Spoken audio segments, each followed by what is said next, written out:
So a lot of times in Islam, people see the men. They're in the forefront. That's who you see on the streets. But can you both speak to the power of the women in Islam? Because a lot of people think that the women are just hidden. We don't have a voice. We don't have an opinion. Can you both speak to the power of women in Islam? Good question. Well, if ever power was exuded, it's in the Nation of Islam for me, for representation of strong women. I mean, that is the basis of our training, of us being leaders, each of us being leaders. And the sisterhood is stronger than ever. It seems to get stronger and stronger in the power of leadership that it is about. I think that, for me, in the nation particularly, where in many places in Islam, you've heard that women have not been treated or allowed to have a voice and to be the strength of community. But in the Nation of Islam, I think that has been from the beginning, and the continuance of it is amazing. Amazing. So I'll let Brother Elliott share from his perspective. But I am in awe about sisterhood. Yes. I have to further bear witness to what my wife, Sister Kay, stated, because see, the misconception in Islam is that the woman is treated as a second or third class citizen. Yes. And I have to bear witness that globally, in some Islamic persuasions, she is treated that way. But that's not what the Holy Prophet brought, nor is it what the Honorable Elijah Muhammad taught. So when I started looking at the female in the day, I'm going to share this with you real quick. Most men, and the brothers that are listening can bear witness to this, as young adults, marriage is the last thing on our plate. Come on. We're not thinking about getting married.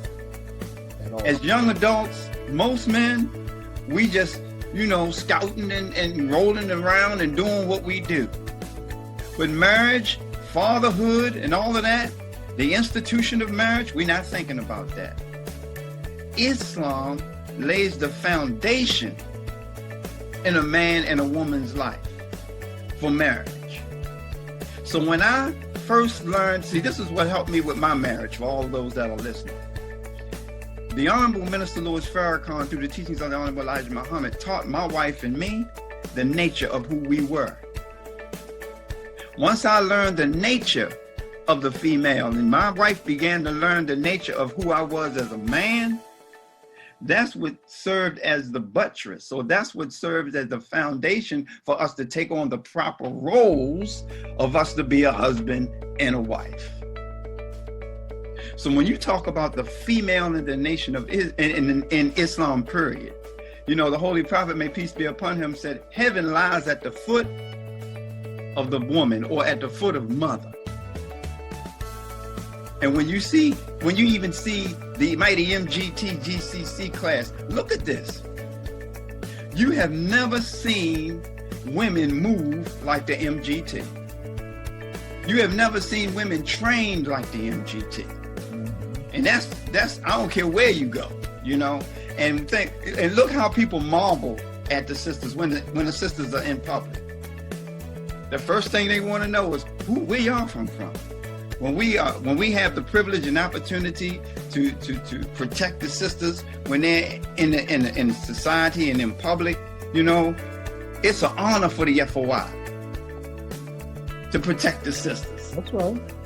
Because they are the vanguard, to sort of speak to some degree, of not just the femininity of our nation, but they represent the future of our nation. So yeah, we protect our women like a man protects the most precious thing that he has, because we know through her is our future. So to answer that question in a nutshell without having to get back on the rostrum, I just want to say that the Honorable Elijah Muhammad, the Honorable Minister Louis Farrakhan, and the Nation of Islam has set the standard of how a woman should be treated, particularly in Islam. Everything. Remember what the Prophet said. He said, and the Honorable Elijah Muhammad has taught us, 75% of what the messenger has given us. 75% of what every prophet and apostle of God, messenger of God has given us is toward the reformation and toward the development of the female. So that means the other 25%, brothers, that's for us.